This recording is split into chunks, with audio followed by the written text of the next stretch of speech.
अस्सलामुअलैकुम दोस्तों, मेरा नाम है शारिफ खान। आज 8 अगस्त सन 2025 है, दिन है जुमे का। आज के दिन गाज़ा, फ़लस्तीन, लेबनान, यमन और इसी के साथ साथ तमाम मिडिल ईस्ट के देशों की ताज़ा खबरें लेकर आपके सामने हाजिर हुआ हूं। आज की लेटेस्ट जानकारी ये है कि मिस्र और इजराइल के बीच में गैस को लेकर एक डील हुई है। मिस्र ने अब तक की सबसे बड़ी डील इजराइल के साथ में की है।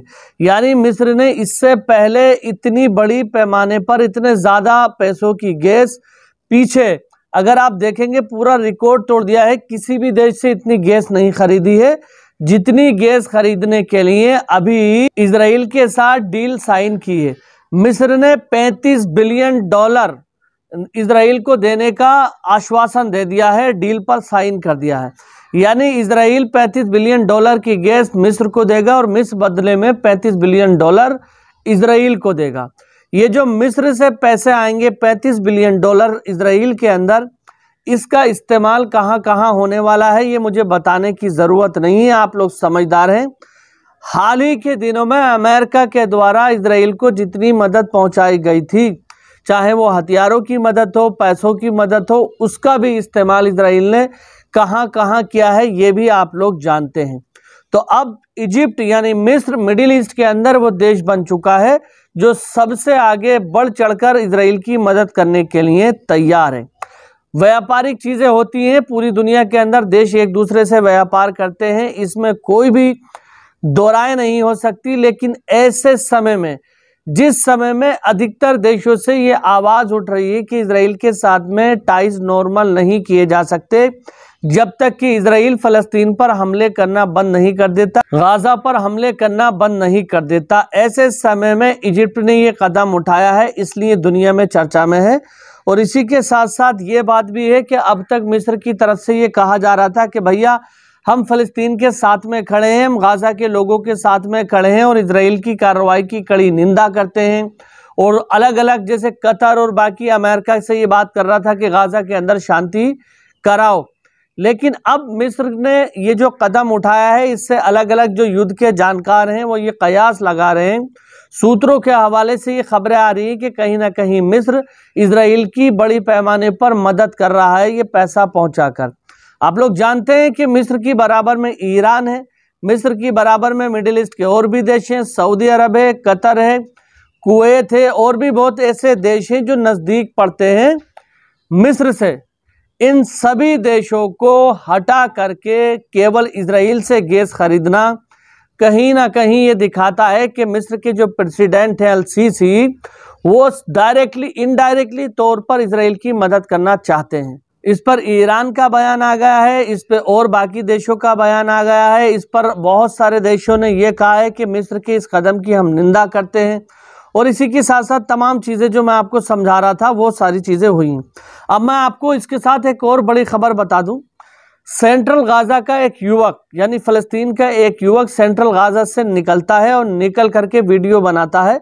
वीडियो के माध्यम से दुनिया को बताता है कि इस समय इजरायली सेना गाज़ा और फ़लस्तीन के ऊपर जो हमले कर रही है उसका विरोध करने के लिए कोई भी मुल्क खुले तौर पर सामने नहीं आ रहा है। लेकिन यमन एक ऐसा देश है जो यमन कंटिन्यूसली लगातार फ़लस्तीन को सपोर्ट कर रहा है। इस चीज़ के लिए यमनी लोगों को तहे दिल से शुक्रिया अदा कर रहा है और ये बता रहा है कि भले ही सारी दुनिया इस समय हमारा साथ नहीं दे, लेकिन यमन के लोग हमारा साथ दे रहे हैं और यमन के लोगों को हम आखिरी दम तक भूलेंगे नहीं। यह साइड में आप मेरे देखिए, मिडिल ईस्ट ऑब्जर्वर ने इस खबर को साझा किया है। Bear witness O world and Yemen to date alongside our steadfast Gaza. All of them are silent and Yemen has the highest voice. You have our greeting from Gaza.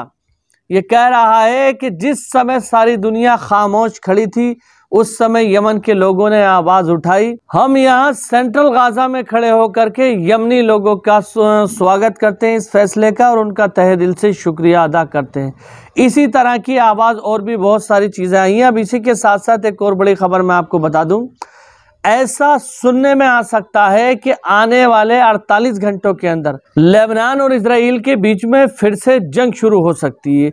100% नहीं कहा जा सकता, अनुमानित है, अनुमान लगाया जा रहा है। लेकिन समीकरण जिस तरह से लेबनान और इजराइल के बीच में बिगड़ते हुए नजर आ रहे हैं।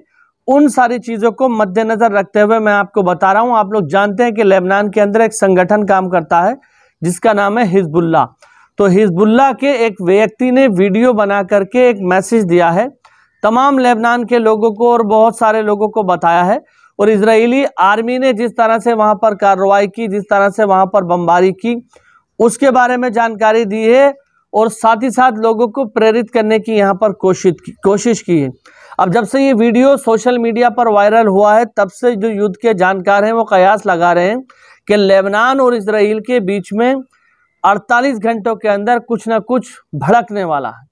अब हम तो यही दुआ करते हैं कि कहीं भी कोई युद्ध ना भड़के और सब में शांति हो जाए, और जिस तरह से फ़लस्तीन के लोगों का दमन किया जा रहा है, उनका शोषण किया जा रहा है, वो बंद हो, फ़लस्तीन आज़ाद मुल्क के तौर पर इस्टेब्लिश हो। अमेरिका और बाकी देशों को आगे आकर इस पर काम करना चाहिए। हालांकि यूरोप के कई ऐसे देश हैं जो खुले तौर पर ये कह रहे हैं कि भैया हम सितंबर के महीने तक फ़लस्तीन को आज़ाद फ़लस्तीन के मुल्क का दर्जा दे देंगे।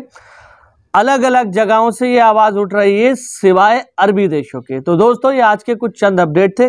बाकी खबरें अगली वीडियो में। तब तक अपने भाई को इजाज़त दीजिए। खुदा हाफिज़। जय हिंद, जय भारत।